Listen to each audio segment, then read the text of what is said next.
Okay, here we are back in League of Legends.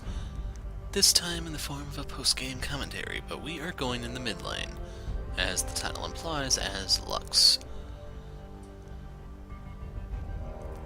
So the main reason for it is just because classic matchup. I mean, if the enemy team is willing to grab Annie, why not just go for the full-blown... Well, I guess you really could describe this as a Season 1 match. I don't remember if Lux was part of the original 40 or not, but Annie was, so... Doesn't get much more old school than this. Of course, Bard and Riven do have to kind of ruin it, since they're also on the newer side, even though I believe Riven was a Season 2 character, if I remember correctly. And then Bard... Was he Season 3 or Season 4? But it doesn't matter. So anyway, I did play a game before this one with the Riven and the Jax. It was really stompy, I'll put it that way. The Jax didn't really do that well, and I wasn't really impressed by Riven Jungle, but you'll see how this one plays out. And the other thing I have to mention is that this is not the only Lux game I played. I had one that went off before this one that was another classic matchup, Lux Ori. That was the Nasus game that I talked about in question. And while reviewing that thing, I realized it was something like 25 minutes long, and of those 25 minutes, 2 were actually like interesting and maybe worth watching, so I put those on the very end of the video if you want to see the final fight of that game. And by final, I mean only.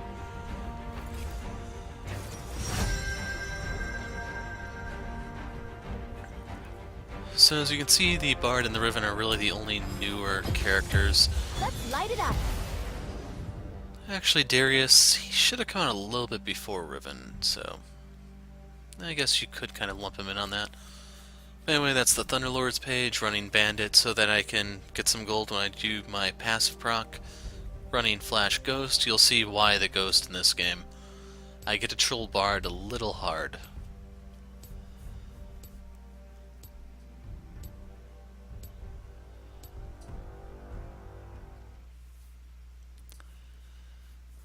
So right here we get to see the loading screens.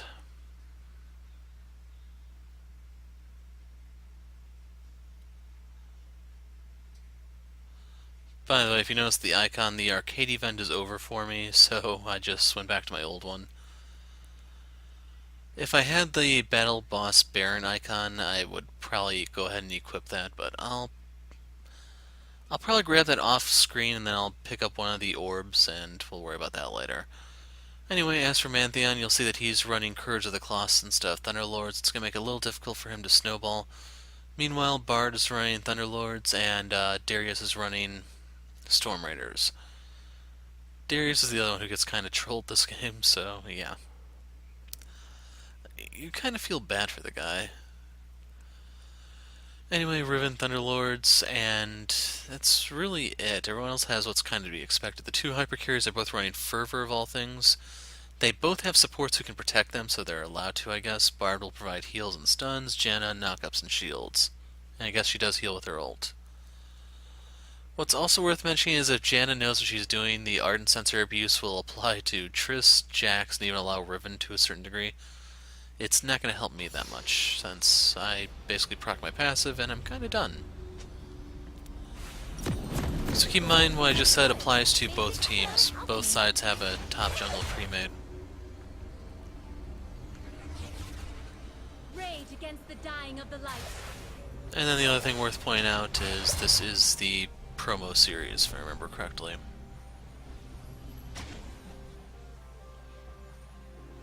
This is game 2. I'll lead the way. So right here I botched things early. If I had thrown it a little bit to the left, we could have forced her flash.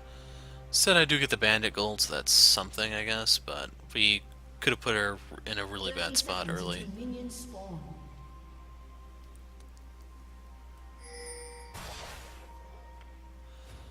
So right here I'm still standing guard in case Annie comes back with reinforcements.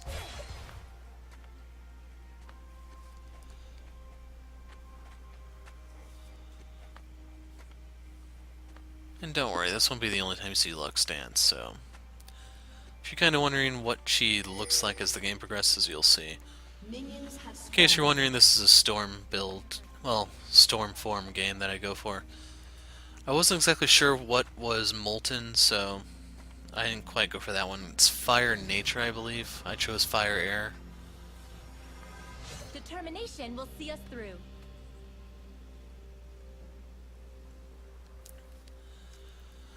But anyway, this is going to be a fairly quietish game. I have the advantage early since I can definitely zone Annie with my spells.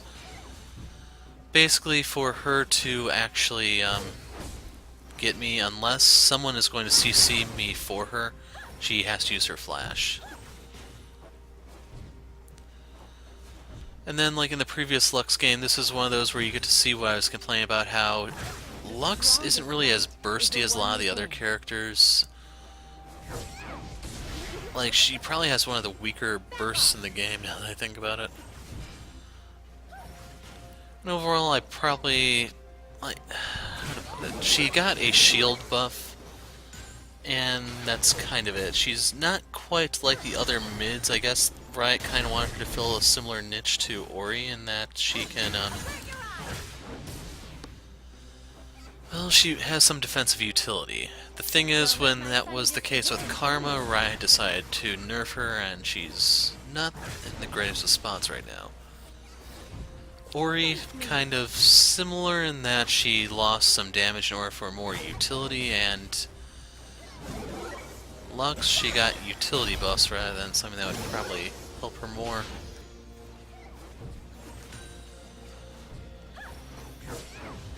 Anyway, while we let this play out, I'll explain how Lux works. We didn't really get to do that early. I know my last hits are going to suck because I'm still trying to get in the habit of playing this character. I was playing other mid laners, in case you're wondering. Basically, I tried Morg before this one. That was promo game 1 with the Riven and the Jax. And I do kind of miss the whole part about just being able to drop your Tormented Soil and call it a day. But anyway, Lux. Your passive is... I really rarely remember what it's called, but... whenever you damage an enemy with your spells, Q, E, or Ult, W doesn't actually deal damage, you will mark them with light, similar to what Leona does, except unlike Leona, Lux can only Lux can proc her passive. So when you auto-attack an enemy or ult them, you will detonate the light, dealing bonus damage. It makes for very easy Thunderlord's procs, which is why I'm running that on her. And the damage scales with both your level and your AP. Before the previous Lux buff, I think it was, it only scaled with your level. Have no fear.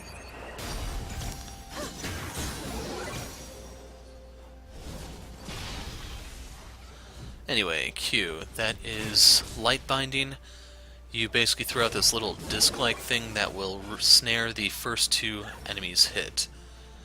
Since I mentioned 2, that does mean it will pass through the first unit hit, and you can actually hit people who are trying to hide behind their minions if you use it correctly. Fight the good fight. Odds be damned. Now, I believe the duration is the same for both hits. At one time it used to be half of the duration instead. So that's one of those things that actually does help Lux somewhat, even though it's somewhat of an old buff by now. W is your Prismatic Barrier. This is the newest move of Lux's that was buffed.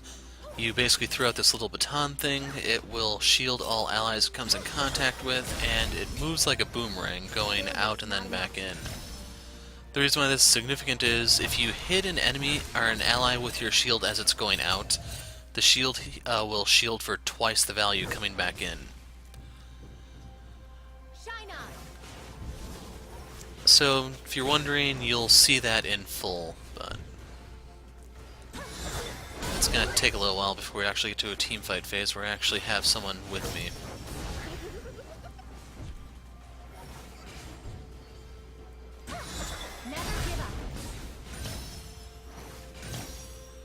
So now that I have my ult, I am trying to poke Annie down a little bit to try to kill her, but it's not going to play out, and after a certain point, Bard will start coming mid.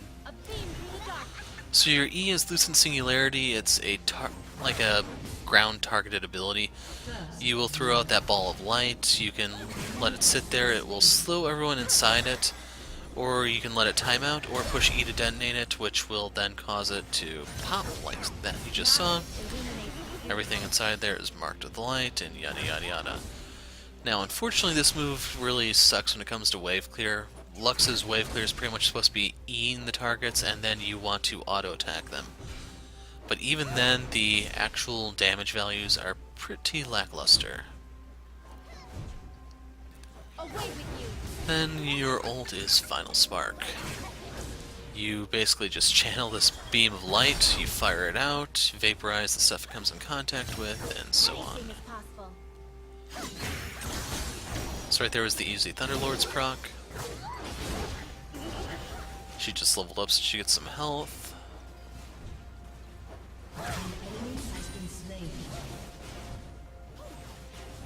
And it's usually a very bad sign for Darius when Jax kills him like that. Light them up.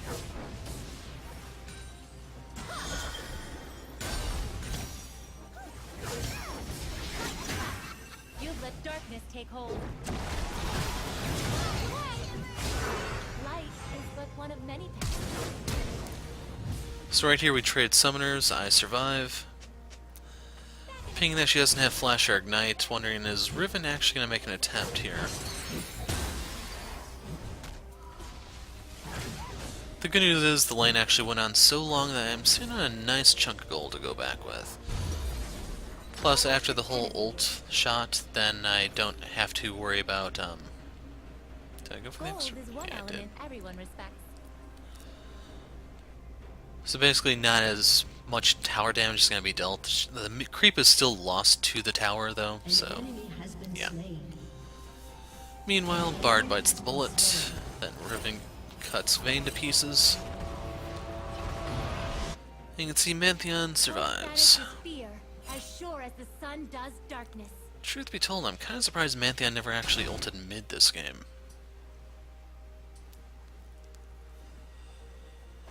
In case you're wondering what exactly a Mantheon can do, I do have a game of him in the jungle. I think it was only like S- rank, but you still get to see a Mantheon snowball out of control.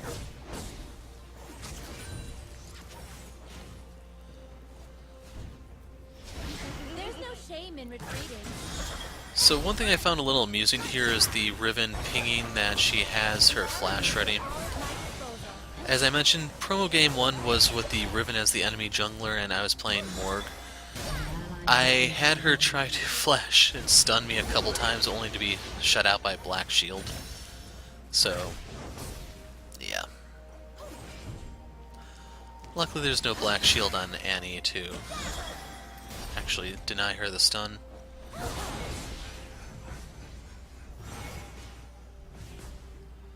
So right here is when Bard shows up. So due to stun lock, there isn't really much I can do. You can see that the way Tibbers works is when he finally times out, most of the cooldown on him is already refunded.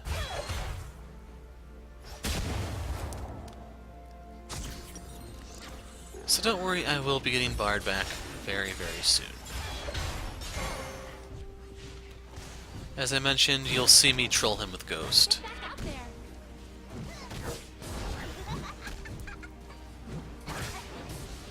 Anyway, on that back, we grab the Fiendish Codex.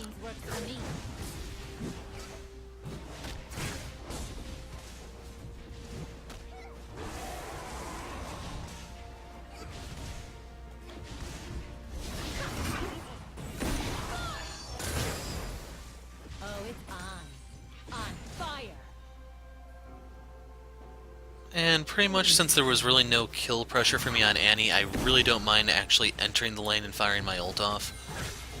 By the time it actually would make a difference, I should have it back. Fire flares as quickly as my temper. That's pretty much my line of thinking for actually leading with it. Like, you can look at this cooldown, it's already a quarter refunded.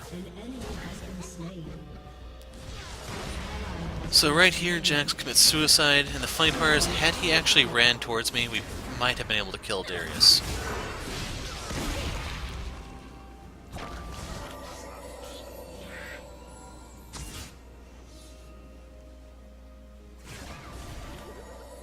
So right here I'm just going to devour the biscuits so I can go back and get refillable. So it's going to let me stay in lane a bit. Burn something. Fire, get burned.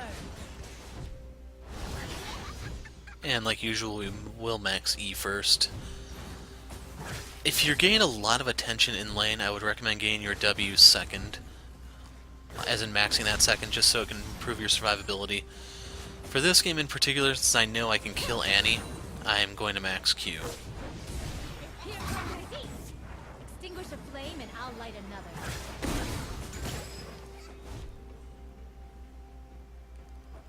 Feel the burn.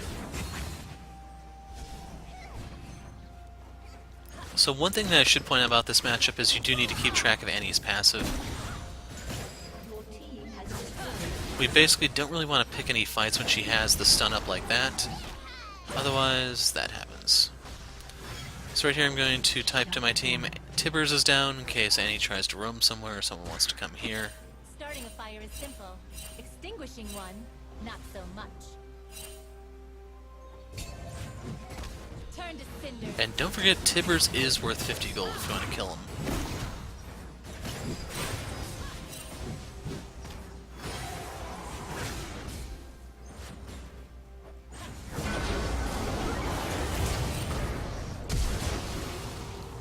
So right there we trade flashes, but remember, I have range.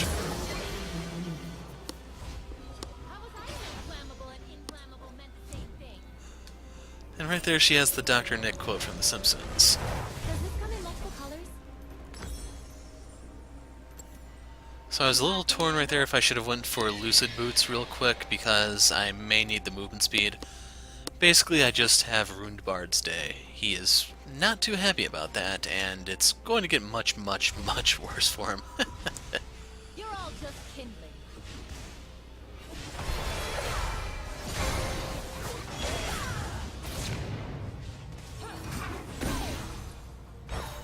And good night. So right there you get to see the double shield. My emotions sometimes get the better of me. And we can get some tower damage in. There's Bard. How about that?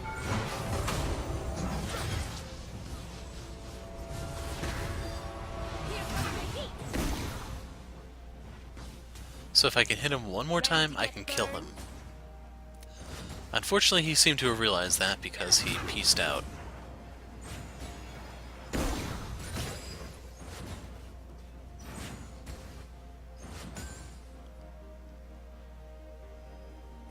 Do not make me angry. And right there I could have killed him if I actually knew he was coming. Basically with his Moby Boots and his Chime speed boost, it would be very difficult to land my Q on him.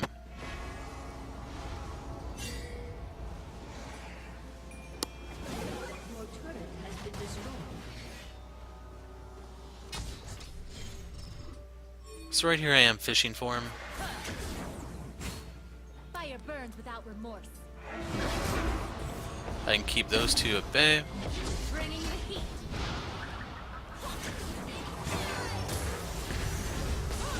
I was aiming for Mantheon there, because I figure if I can kill him... Well, for one, it'd be another stack of Bounty Hunter. I only have Bards at the moment. But I was more concerned about him rather than anything that the Bard would do. Like, he could stun, it would have been a bit of a tricky angle, but not too much to worry about. The thing about fire is you can't control it. I can.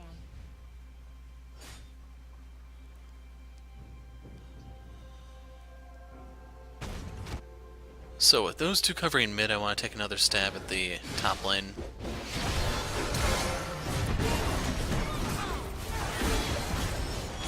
Enemy has been slain. You asked for it. So right there we have him snared, we have him surrounded. We get his flash. So here the double shield comes in handy. And down he goes. So while it's not a stack of Bounty Hunter, it's still a shutdown, which frees up a lot of gold for us. I think everyone got 60 gold off of that. And it's going to speed along Riven's build, so she can actually have a much bigger influence than she already has.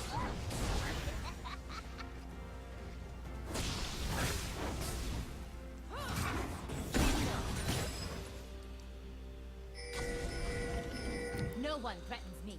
So remember that I am running a little bit in meditation. Double kill. As such, by having lower mana, I am getting more mana regen, in case you're wondering. So there's going to be a certain region around, I think it's like 250 mana at the moment, where I'll actually regen quite a lot. But then Riven just goes ahead and gives me blue, and it's going to be a little rough for Annie in the near future. The problem is, however, this is when you get to see her burst in full. Be aggressive. So right here I am trying to poke her down. Burn.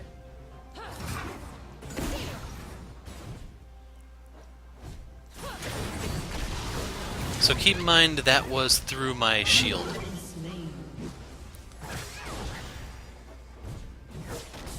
She has Seekers and Roa right now, while I just have the, crud, what's it called? The Morellos.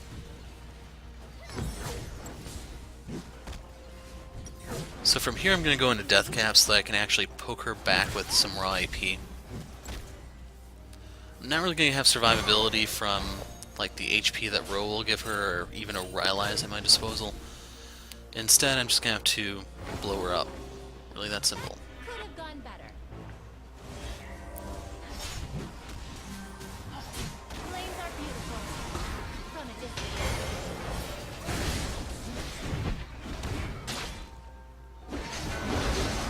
So they're lined up.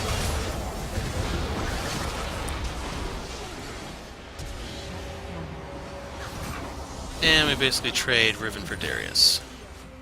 In the meantime, I'm going to try to keep Vayne out of the fight. You'll see what I mean.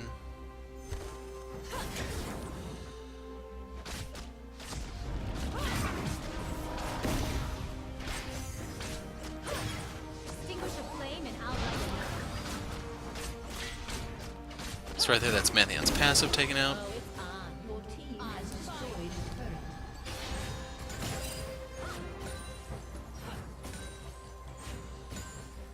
Basically, we were trying to deny recalls to a certain degree, while making sure that they didn't jump on Jax. Flame rises.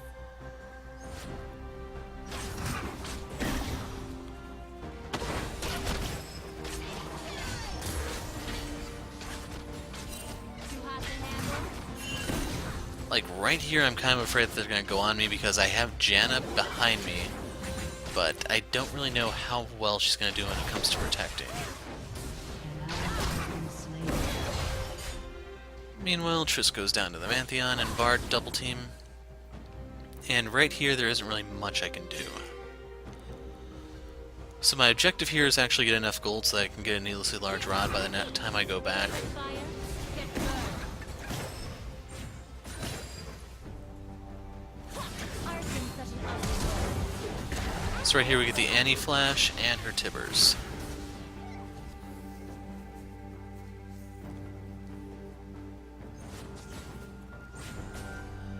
I was kind of hoping Riven would have came out sooner so that we can actually try to kill that before she recalled, but no dice.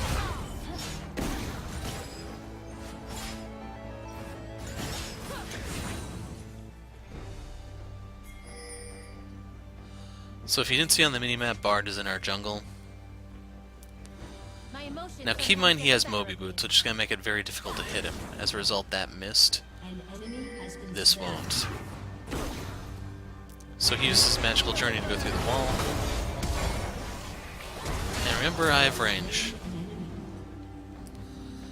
Like, my one criticism for Xerath has always been, he's not the magical sniper, that's Lux. Like, at best his ult is like an artillery siege, but the problem is, it's as inaccurate as artillery can be. all being. Like, at a certain point, like, mortars are kind of like aim and pray. You don't have, like, you can aim them to a certain degree, but the thing is they are much more vulnerable to weather conditions, primarily wind.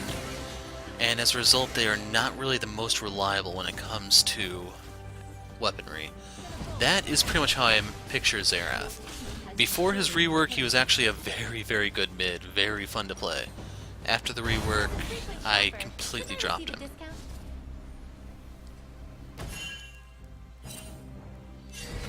No, I don't remember if that Xerath rework happened in Season 3 or Season 4. But anyway, the Buster Shot and the Monsoon are the disengage, but right here Triss screwed up. Had she taken the Blast Cone with Janna, she would have lived. Instead, she just goes down. So right here I need to get them off Baron, which, believe it or not, I can do very easily. See? That's literally the end of their Baron attempt. So right here I just have to cover Janna while she clears the wards. Inclement weather shows us who our true friends are. So if you don't get that line, fair weather friend, yeah. So right there we saw Vayne's static shiv proc, but she's not really that strong.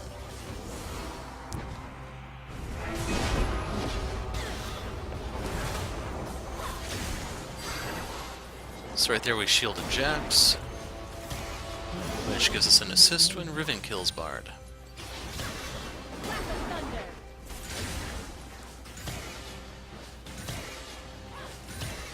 I am the eye of the storm.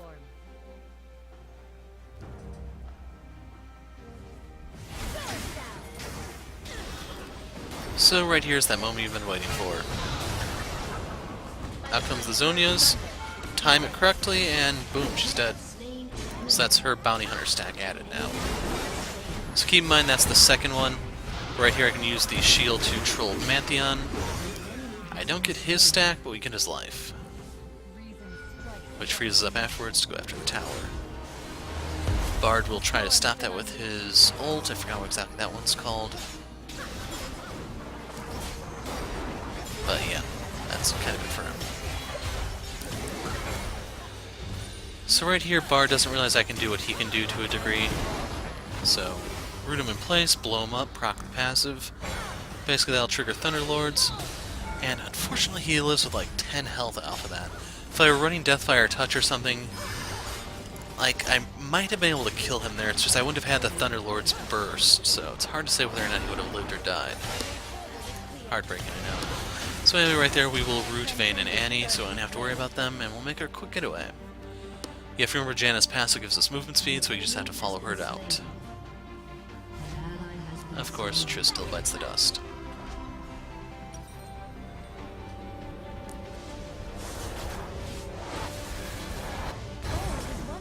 So with the death cap in my void, not void, I'm gonna turn that into a void staff. Right now it's just a blasting wand. Bard won't survive that if that happens again. So right here I'm not entirely sure why Riven has vision, but she does, so Smite ends hers.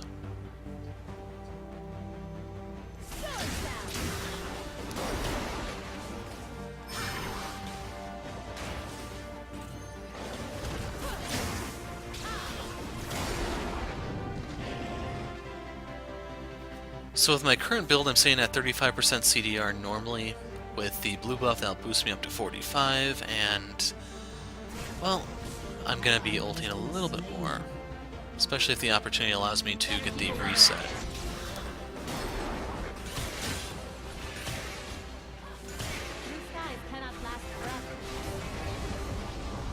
See? Now, unfortunately, Pantheon was just out of range. But Riven can hop the wall, and then I can provide zoning so that only Pantheon gets through. Darius gets the memo. If he goes through there, he's not going to last long. And since I killed Bard with my ult, that's why it has a lower cooldown than normal. And of course, while all that was going on, Triss went ahead and grabbed Cloud Dragon for us.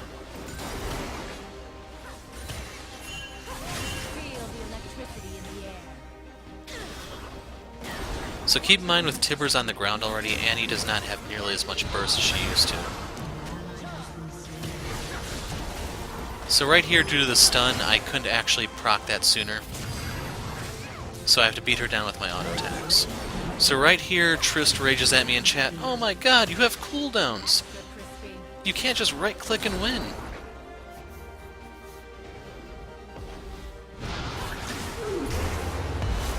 Look to the sky. This right there is the Baron event emote, in case you didn't see it.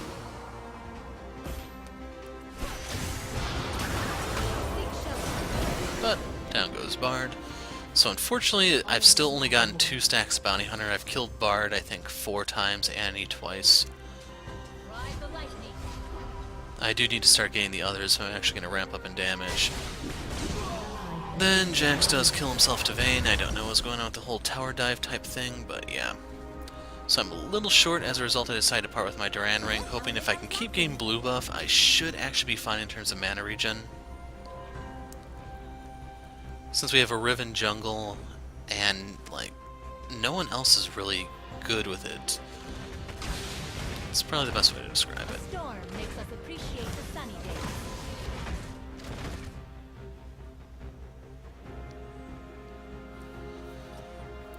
By the way, if you can see Darius' items, I don't know if you'll be able to. He's going to start going for MR if he doesn't have it already. So right here, Mantheon jumps on me. I drop that behind me so that they're slowed. I flash out of the Darius queue. Take off a portion of Mantheon's health. And stack number 3, Bounty Hunter. Meanwhile, Tristan Janna did just grab Baron for us, because Ardent Sensor is that broken.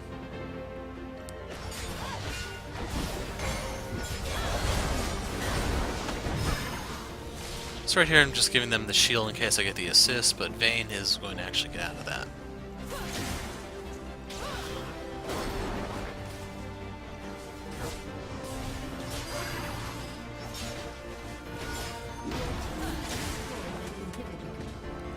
Like, I guess it's just the Storm Lux animations, but like her W looks more like an attack than it does in any of her other forms, including like her other skins. Like, you'd see when I threw that out, Pantheon actually turned around like it was the Q or something. It just has a bit of a menacing glow, you know? So right here, we get stunned. Riven goes on in. Darius gets rooted. Sadly, I don't get the reset off him, so... fairly lengthy ult cooldown. But right here we have the end of the game, and I only got 3 stacks of Bounty Hunter throughout that entire thing, believe it or not. Mantheon and Vayne eluded me. So there you have it, Lux. So you get the last hit, and you get to see me dance on their base with the backup dancers. Don't forget, you get to see 2 extra minutes of a different game at the end of this, the one with the Nasus that I was talking about in other videos. So right here I'm giving it to Riven because she didn't do badly this game. That concludes the promo series. S- rank, but I don't have any boxes up for grabs. You can see I did the most damage overall. Go figure, I know.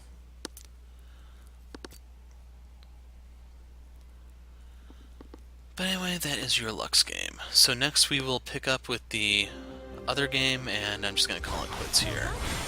So this is the only highlight fight of, well, it's the only fight of the entire game. Enjoy.